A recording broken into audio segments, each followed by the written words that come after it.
Percentile. Percentiles divide data into 100 equal parts. So the formula of percentile is pi equals parentheses I times n plus 1 over 100, where I equals 1, 2, 3 up to 99, n is the number of samples. So let's have the example number 1. And so let us find the percentile 75. And the first we need to do is to arrange the data in ascending order.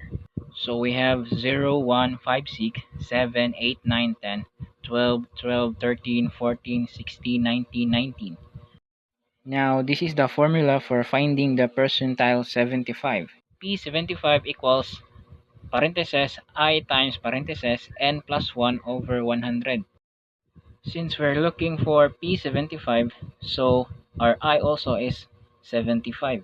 And 15 is the number of set of data plus 1. So 15 plus 1 equals 16 times 75 is equal to 1200 over 100.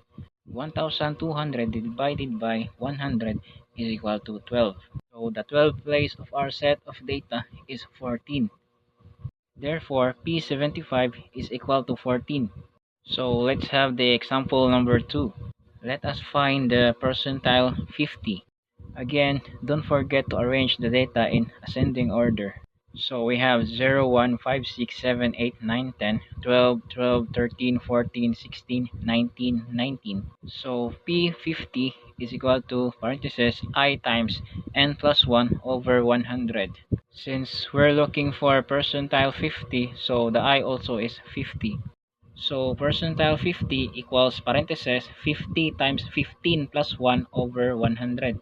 Therefore, 15 plus 1 equals 16 times 50 equals 800 over 100. So 800 divided by 100 is equal to 8. So the 8th place of our set of data is 10. Therefore, percentile 50 is equal to 10.